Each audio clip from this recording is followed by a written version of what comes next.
I got the guitar, and I was kind of overwhelmed by it. And I remember just like putting it in my room and just looking at it. Like I wouldn't even play it. I just sat there and just kind of stared at it. It was almost like afraid to touch it. Yeah, yeah. I was like, can I really receive this? And it felt almost like a weight in some ways, because it was like, well, I now have been entrusted with this thing that I have to steward. I get to steward, you know, and so there's kind of this like weight and glory in the midst of receiving a great gift like that.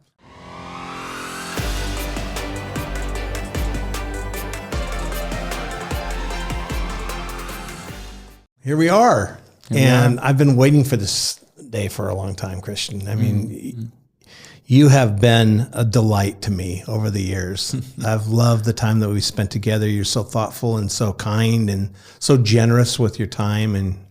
And so it's been a joy spending time with you as you've been working through childhood, adulthood, and now you're married, back in town, and it's delightful. But I want to start off this journey with you leaving Longview, because you graduated from high school here and then you left. And just kind of talk a little bit about what it was like, what was going on in your head when you were leaving, and why you left and why you went where you went.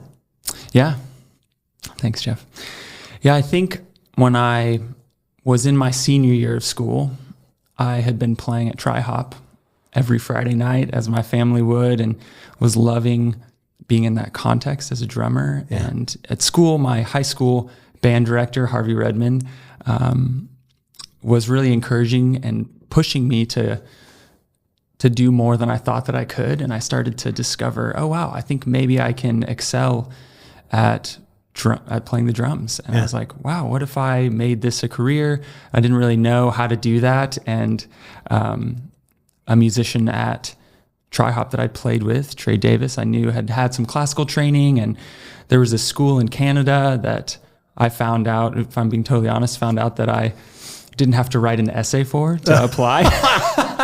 And so I was like, let me give this a shot. So I applied to the school and got a music scholarship. And so I was like, wow, maybe I'll check this out. So I went there in 2009 in the fall. So. And how'd that go?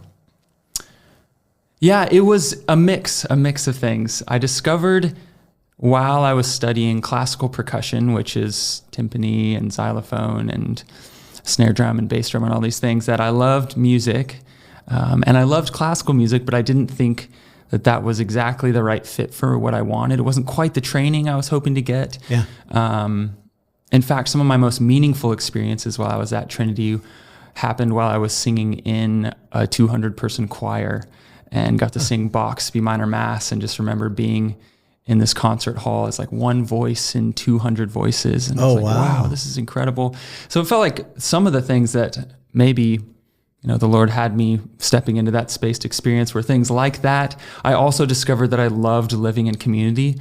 Living in the dorms was my favorite part about Trinity Western. Wow. And just living amidst like 16 other guys, and always having people willing to hang out at any hour of the day or night, and kind of finding rhythms together where we would kind of become a unit and figure out like, okay, what does it mean for us to create these kind of rituals around our time together that would connect us as a dorm. What a great experience. So that was very positive, even while at the same time my career aspirations were a little bit getting confused being there. So you switched gears.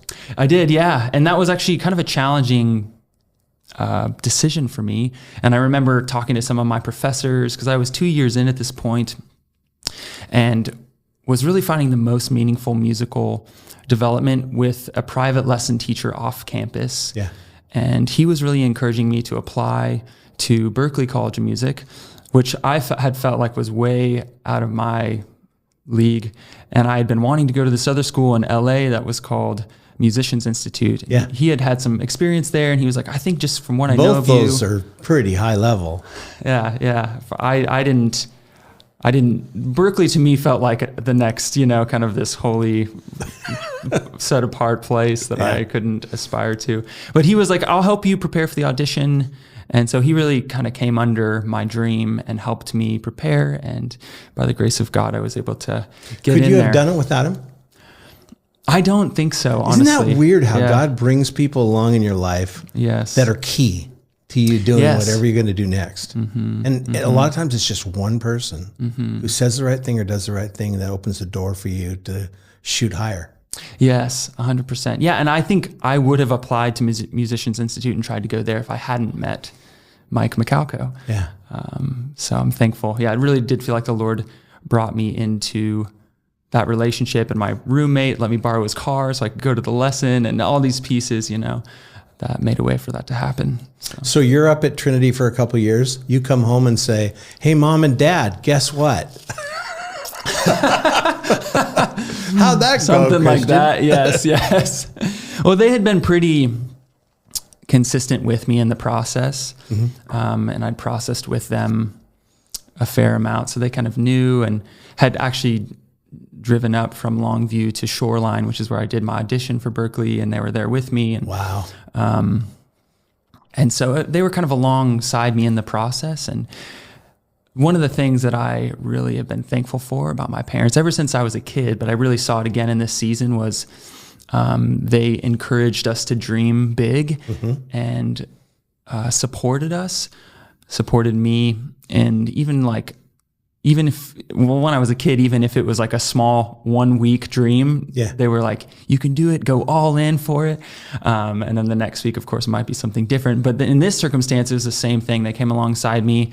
They're like, "We'll make the finances work. We'll make, this is going to be hard. You moving 3,000 miles away, but we're with you. We're in it. We want you to run after what God is stirring in your heart." And so I felt their full support. I was on the other side. I was listening to your dad say, "I don't know how this is going to work. This is going to take a miracle, but we're behind Christian and what he's doing." Yeah, it's pretty exciting. So you get to, you get accepted. Yeah. What'd that feel like? Is this a big... Yeah. I remember the day I was in my dorm room, and it was just a letter that I received, and I opened it up, and I found out that I had been accepted into the wait list. So there's sort of two tiers. There's like the get accepted for the fall quarter, and then there was like, you can get on the wait list for the fall quarter, or you can secure your admittance for the spring. And so I ended up deciding to just secure for the spring. Yeah. And so I took 1 quarter off. But I remember kind of like being in shock a little bit and just being alone. I think sometimes I wanted to kind of experience that on my own. Did you think at all? Did you think at all, what if I get there and they look at me and say, "Nah"? Oh, 100%. Yeah. Because it seems like anybody would do that, unless you were just so arrogant that you didn't care what anybody thought. But what if I get there and I make all these preparations and make this move, and they look at me and say, "You know what? Maybe a couple more years of work and we can get here." Oh, 100%. Yeah, I think the imposter syndrome, maybe is a way to think of it. I didn't use that term at the time, but when I finally got there, one of the first things that the president, who was speaking to all the incoming students, said was, "You might feel like you're not supposed to be here right now, or somehow you skirted under the wire, or you were that one person who didn't make it." And it really felt like it resonated with that experience of like, wow, how did I even get here? But he said, "Each of you didn't sneak in, you didn't, weren't the exception. We chose you and wanted you to be here." And that was meaningful. Didn't take that feeling away of being like, wow, I still don't quite feel like I measure up to names I know who went here, but it was meaningful to hear that. Can you think of any comparison or illustration that might fit into, Christian? I mean, anybody who knows how the grace of God operates understands what that feeling is like. I mean, there's been some key points in my life when I thought, nah, I don't know if I can do this. I mean, hearing you describe it, it sounds a lot like when God comes to us and says, this is what I want you to do. And you're like, are you sure you got the right person? Don't I need to go out in the desert for about 15 years and think about this? Yeah. Yeah. It's interesting. The thing that comes to mind is, and I think this is the blessing of having awesome parents who gave us great gifts as kids, is I think it brings me back to when I got my first guitar for Christmas years ago. And, I think I'd asked for it and hoped for it and kind of even knew maybe I would receive it, because I knew my parents wanted what was best for me. And at the same time, it was still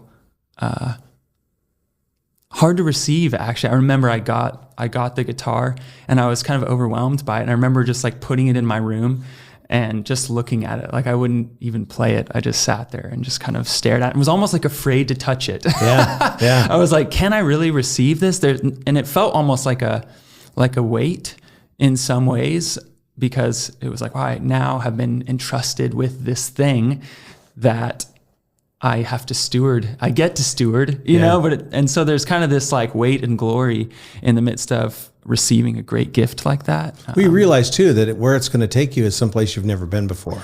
Yes, that's good. And whenever you get something from God, receive something from God, it's kind of like that. What's my life going to look like with this added to it? With this part of the journey coming. So, that's good. Yeah, it's interesting. Yeah. So you went through school and you did really well. Made it through school. How did your vision for the future change while you were at Berkeley? Yeah, I think Berkeley is a very humbling place, because just walking down the halls, you just hear greatness, everywhere. People are doing incredible things. And it's even fun to sometimes I would just walk down the hall just for fun through the practice facility, just to hear what people were doing. And as I would practice, I would see other people doing the same. And sometimes I would see a face in the window, like looking in and, but so it's just like a very inspiring place. And I think I felt kind of compelled to rise to the challenge in some ways, but also recognize that I couldn't do everything. I couldn't be this person or that person. I kind of had to discover my own musical voice, I guess you could say. And that came through lesson teachers that I explored and found out that maybe weren't a good fit. And then other teachers that I really resonated with their teaching style, and then their way of playing started to get in me. And I know that my unique background, even playing in the church growing up, which wasn't unique. I think there were a lot of other players who had grown up playing in the church, but you pushed yourself a lot during that time. Yeah. And I think that the House of Prayer really gave me an avenue to learn and grow in a real improvisational space. Yeah. And I think that really was a great background, but also was unique in what I brought to the table. I had never played jazz before, and Berkeley had a jazz foundation for the school. And so everyone had to learn it. And so I kind of dove into that. I think it really exposed me to new things and helped me discover that what I had to bring to the table was something that could contribute to the journey I was on, but also that the inputs I was receiving were kind of crafting, synthesizing something new, musically at least. And it was interesting because one thing that really stuck with me, one of my professors said this, especially in jazz improvisation, was that oftentimes a musician will play their personality. And so, because music in that improvisational setting is so conversational, and it's a historical as well, where people are drawing things from other musicians who've come before, but also adding their own ideas. And that really stuck with me because it brought me out of thinking only musically to thinking about like, who am I and who am I becoming through this? And it kind of, I felt a little bit like there was kind of some insecurity that came up in me. It was like, okay, is who I'm becoming in this space good or valuable or worthy to be at the table? And I think I had voices at that time that were encouraging me, but there was something deep inside that was kind of wrestling with that. And some of the environment of Berkeley was bringing up some of those question marks in me. So you graduate? Yeah. Mm-hmm. And immediately you've got to do something when you graduate. Yes. Yeah. What was that like? What was that process of discernment like for you? And how did you decide what you were going to do next? Yeah. So this feels like a pivot moment in my story where I was coming to the end I was in my senior year and was kind of doing everything I'd always dreamed about. I was like, my professors were helping me get connections and helping me dream about maybe playing on a cruise ship or maybe going to New York City or LA or somewhere and trying to get in on the scene. And they're like, here's how you got to do it. Here's pick a musician, do this. And at the same time that I was starting to come into all the things that I'd hoped and dreamed about. Yeah. All the things they were preparing you for. Yeah, exactly. I think I had started to feel the emptiness was there and it just felt like something was off. And I was kind of feeling dissatisfied and that was confusing to me. And so I was in my, in the January of my final year, and there was this conference that my church was putting on that I was a part of in Boston. And they'd asked me to play drums for it. And it was interesting because I got around, they had a guest worship team come in, a few of musicians from Boston, a few from this other congregation. And I remember being around these people and looking at their lives and the way they were talking and interacting and thinking to myself, these people have some like life that I don't feel. And I don't know what I need to do, but I want that, basically. And I think there was this sort of undercurrent where throughout my whole time at school in Boston, kind of being out on my own, I'd started to come into okay, where's my faith at? Am I just doing what my parents and my family and my community back home did? Or do I really believe this? Well, the atmosphere at Berkeley wouldn't foster that. Yeah, that's true. You'd have to maintain that on your own. Totally, yeah. And I think, honestly, that was another gift from the Lord that in Boston, as it is in some places in the Northwest, I know as well, like to be a Christian, you have to be a Christian because there's not much middle ground. And it's actually a pretty hostile place to be a Christian. And so I felt like church planters go to die. That is what they say. Yes. Yeah. About Boston specifically. Yeah. So I think that kind of caused me to have to make a choice. And I remember as a pastor's kid growing up, praying prayers like, Jesus, I'll give you everything. Jesus, whatever, wherever, with whomever, things like that. But at this conference, it wasn't because I was playing drums. I couldn't like participate in the, response times and get prayed over and go forward and all that. But just on my way home, walking with my cymbals on my back and my backpack, I remember just kind of laying it out before the Lord and saying, Lord, like I'm doing this music thing and it just doesn't seem quite right. And so if it's not that, like whatever I need to lay down, whatever I need to give up to you, like I need this life I'm seeing in these people. And I can't really explain totally what happened in that moment. Yeah, I wonder if some of it was that feeling like I'm about to enter into an atmosphere that's not going to foster my Christian growth, but it may diminish it somewhat. Am I willing to make that move directionally? Because if you stayed in the church environment, you're obviously going to grow spiritually because that's just part of the atmosphere. But if you step out of that atmosphere into this more of a secular arena, you're going to have to really work hard to maintain what you have, let alone grow. Yeah. I don't know. Yeah. That's funny. I don't know if I had quite that level of awareness. Yeah. I was aware that the secular music industry can be a hard place to be a believer in Jesus. Yeah. I think I was pretty present in just feeling dissatisfied and maybe some of it was the grace of God recognizing that if I didn't have that moment where I'd had to choose, that I might have spiraled off and, who knows, but yeah. So you chose to go towards Christian community. I did, yeah. And I didn't know fully what I was saying yes to, but I remember the next day after the conference was the Super Bowl, and I got together with some friends and the Super Bowl was on in the other room and we weren't watching. And we had all been kind of rocked by what God had done at this conference. And we were like, we don't know what's next, but we have to go hard after God together.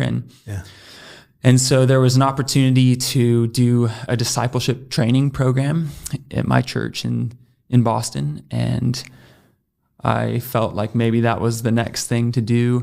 I kind of had wrestled with, should I stay in Boston and do that? Should I go to some other place? I know there are things like YWAM or the Bethel School of Ministry or some places like that. And people really encouraged me as I talked to them. You have community. It's a gift to go deep in God in already established relationships that you have. And so that's that's the truth. Yeah.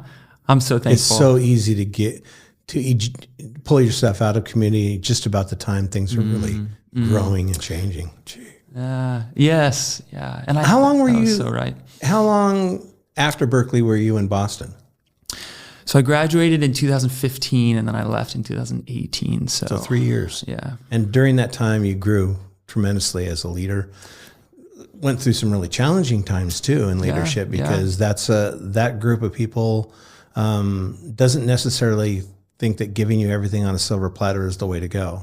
You have to really work at. There's a lot of disappointment and discouragement built into the leadership in that environment. Yeah. I want to go though to the place that remarkable moment when Christie entered the picture. That was more remarkable indeed. Yes.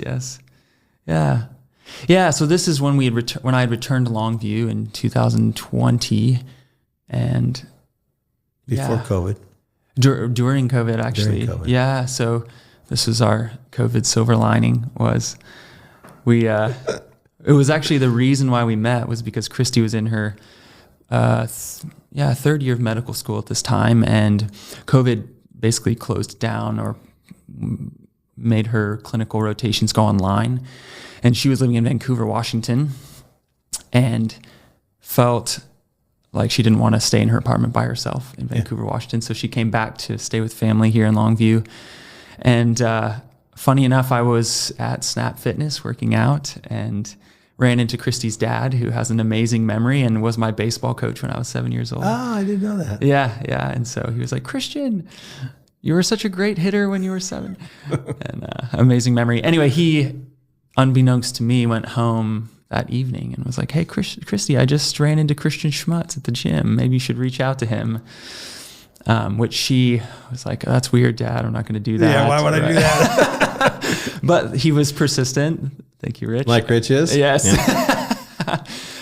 And so a few months later, she reached out on Facebook and was interested in small group community with young adults, and which was what I was sort of stewarding at Northlake Church at the time. And so, of course, I was overjoyed that any young person in Longview would be excited about community. Yeah. And so she came to our small group, and yeah, it was interesting because I was actually seeing someone else in Seattle, and so had some walls up in terms of being open to. I noticed her and noticed she was standing right next to me when I was leading worship, and I heard her voice, and I saw the way she was interacting with people and pursuing them. And one of the big things for me that I wanted in a life partner and a wife was someone who was intentional with people and who would ask them questions and draw their hearts out. And I really saw that in her. And so it took a month or so probably for me to, and it was a little bit messy, honestly. It should be, shouldn't it? Yeah. Yeah. It's your heart we're talking about. Yeah. Yeah. And part of I think the grace of God in this was right after I started to recognize that Christie was not only interested in our young adult community, but was interested in me. I went on a 2-week trip with 2 of my best friends from Boston. Yeah. And we went to we went to the Grand Teton National Park. And so I had 2 weeks to process with them and just consider and seek the Lord about things with Christie, and really felt like he gave me the green light with her. And so it was very quickly evident as we started to date that it was the right thing, which freaked me out because I'm a very slow decision maker. You are, yeah. But I talked to her mom a little bit after you guys got together, and I said, how did that happen? Because it's like these two people on different continents of the world, I mean, different places in life come together and it works. And she said, Susie said, there was a window of opportunity for both of them. And they just both walked by that window at the same time. And if that hadn't happened, they never would have met. Yes. Yeah. It's like, I think many times since being married, I've like looked back on that time and been like, do I need a reminder of the faithfulness and goodness of God? And then the Lord's like, look at that purity of your life. And it's so encouraging. So you guys got married? We did. Yeah. A year from our first date, we got married. And school wasn't over for her, which meant that you had to go with her wherever she was going to finish school at. That's right. Yeah. What was that like? Well, it was interesting because I had felt a long-term call to Longview, and I felt like there was this tension between my vocational call and my call to this person. And it felt kind of risky. I was like, Lord, I really felt like I was going to be in Longview long-term, but now we have this process. And there was one option of Christie's residency programs that could have allowed me to stay in Longview, but we fasted and prayed and made a list of places, and could have been Minnesota, could have been Seattle, could have been Boston, could have been Portland. And the computer algorithm that decides ended up choosing Seattle. And so we were like, okay, we're going to move from Longview. And that was surprising, and felt kind of like, all right, Lord, I have a job in Longview and I don't know what's next in Seattle. And so it felt a little bit disorienting and like a place of, all right, Lord, what do you have for me? I know that you're in this. We really presented this before you and are trusting you with this move. So what do you have? And that's when I had remembered seminary being 3 years, and my dad had begun encouraging me probably a year prior to that to consider seminary, and I wasn't ready to jump into it at that point, and kind of came to mind again. And so I actually looked back at the journal entry from the page I'd written during the encounter with God, where I felt like he had called me into ministry. Yeah. And I had forgotten this, but on that page I had the word seminary with a question mark written down. And so that was like, okay, maybe there's something here. Maybe we should take the next step. Yeah. And so I started to apply to schools and got in to a few different options, which was a gift to get to have choices. And then a big part of it was, I don't want to go into debt with this. Right. And so, Lord, how is the finances going to work out? And again, just by the gift of God, I was able to have my full tuition covered. So I got full scholarships for the whole thing, which was felt like not only that's a big an deal. Answer to prayer, but it also felt like an affirmation from the Lord. This is what I have for you in this season. And I want to equip you and free you to do it with your whole heart. Yeah. But you also did it online. Yes. Which is a much different experience seminary-wise than being on campus. True, yeah. Because that community that you had in Boston wasn't going to happen during seminary. So it's been a lot of work, huh? It has, yeah. Yeah, and I think that I learned again through doing seminary online, which I was a little bit apprehensive about at first. And I think the Lord really made it clear to me during the process that Fuller Online was the place that he wanted me to go. And so and honestly though, the first year was really hard. And some of that was probably maybe some normal first year seminary things where I recognized as I started doing seminary that a lot of people had Bible school background, but coming into it with a music school background, I didn't know how to write. I hadn't read a lot in terms of kind of heavy theological reading, and got exposed to a ton of ideas. Felt like kind of the structure of my faith kind of got exposed and probed and, like, what do I believe and why do I believe it? Yeah. And I was kind of wrestling with all that in that first year and was pretty alone in it. And that was hard. And Christie was there and was so supportive as she was able to, but she was also working busy, 12 hours a day, going through an intense first year of residency as well. Yeah. So seminary and residency at the same time are not for the faint of heart, we learned. And marriage. That's true, yes. Agreed. Yeah. So this whole time, your dad wants you to be the next pastor at Northlake, and you know that.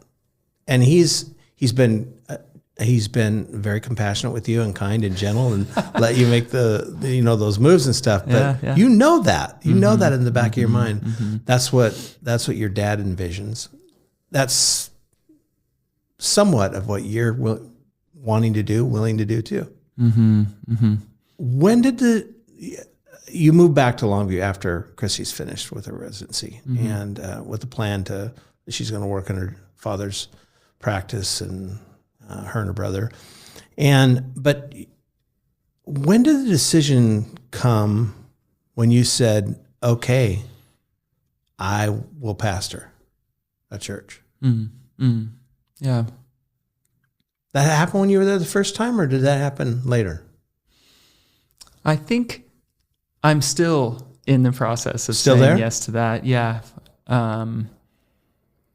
I've always known that I felt called since that first time in 2016 when I heard God's invitation to serve the church, that it was, I always thought that it'd be pastoral ministry, and I love that. That's where my heart's at. And I think when I was serving before as pastor for worship and spiritual growth, underneath my dad as senior pastor, it was like my dream role. Yeah. I was like, I love this. I love playing this role where I'm supporting and sort of carrying vision. Someone else is really putting forward and running under that, and getting to do music and getting to like sort of develop people, which is something I've discovered is something I'm really passionate about. And so I wasn't thinking about, I think I knew that was a potential in the future at that time. Yeah.